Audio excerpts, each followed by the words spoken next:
Hey everybody, Steve here, and here's all the stories we're following from the AFR News Desk for June 16th, 2015. Our lead story this week comes from over at Replay Games, where they're introducing a brand new way for you to try out their baseball and basketball games. Both games now have a tryout version available for just $16.95.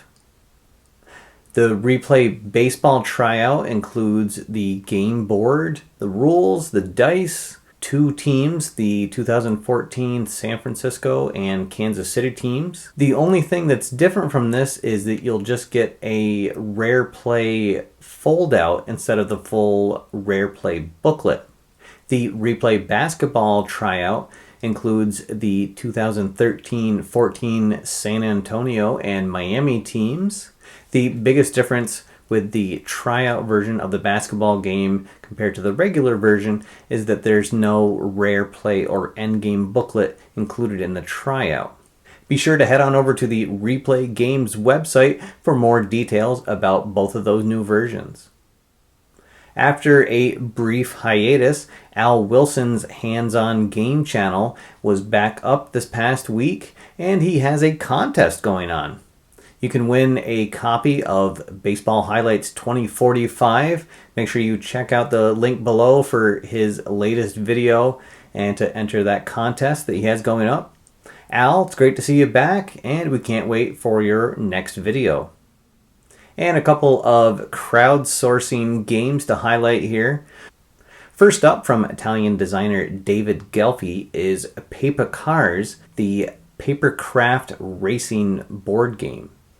This is a game that's for 2 to 8 players, and it features a dice and card mechanic that'll have you racing around the track in cars that you'll have to punch out and assemble yourself, and this includes assembling the track. It looks like an interesting game. You can head on over to their Indigogo site for more information. And over on Kickstarter, from Dice Hate Me Games, the company that brought us Bottom of the Ninth earlier this year, they just launched a new campaign for Monster Truck Mayhem, real-time monster truck racing. This game brings us back to the old country fair days where monster trucks would race around the track, trying to be the first to cross the finish line and crunching some old cars on the way. Make sure you head on over to their Kickstarter page to get more details on that. That campaign, as I said, it just launched today, and it's going for the next 26 days to reach its funding goal. And now let's take a look at new releases. Just a couple of sets to mention this week. Over at Net Results Soccer, they've released the 2014-15 English Premier League set. And over at Downey Games, they've released the 2015 Yearbook for their Ultra Quick Wrestling game. And now it's time for the question of the week. So last week we had a very exciting contest for the 2014 pro season for the second season football game. And the winner of this contest, he's going to get that set a full month before it comes out for public retail.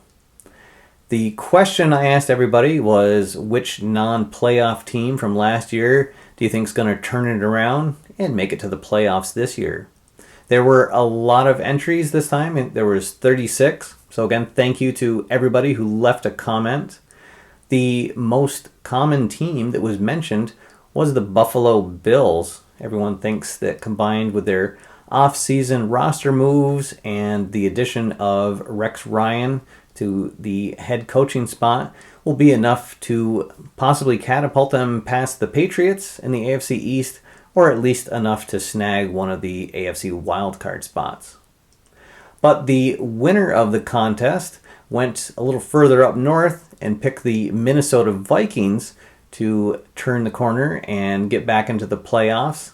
And the winner of the Question of the Week contest was user the Jonadon. Congratulations on your win.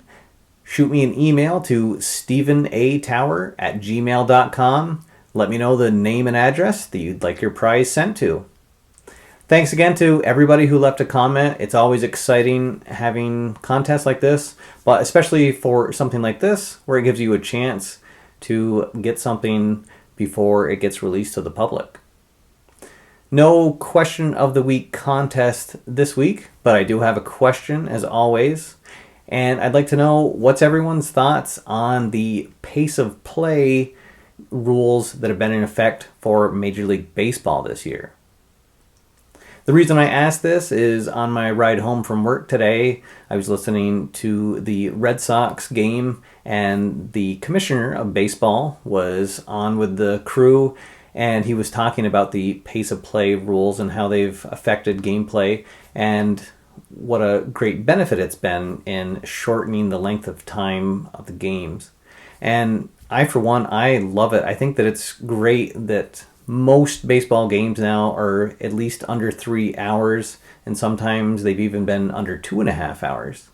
And not just for my own personal reasons do I like seeing games that short, but I think that this is a way that we're going to slowly start attracting young people to enjoy the game of baseball again. Because let's face it, if we don't have the generation up and coming enjoying baseball, then there's not going to be any baseball in the future. So let me know your thoughts on what you think about the pace of play in Major League Baseball, and I'll highlight a couple of the comments on next week's show. And finally, it's time for channel updates. So the subscriber base for the channel keeps going up and up. We're already at 740 when it was just a month ago, not even a month ago, that we hit the 700 mark. Thank you to everybody who's helped spread the word about the channel, and welcome to all of the new subscribers. I'm still working on the review queue for what's going to go up next, but as always, the news will be going up on Tuesday evenings.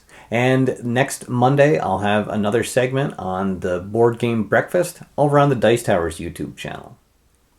Alright everybody, that's all for now. Thanks for watching. My name's Steve, and I'll see you next time after further review.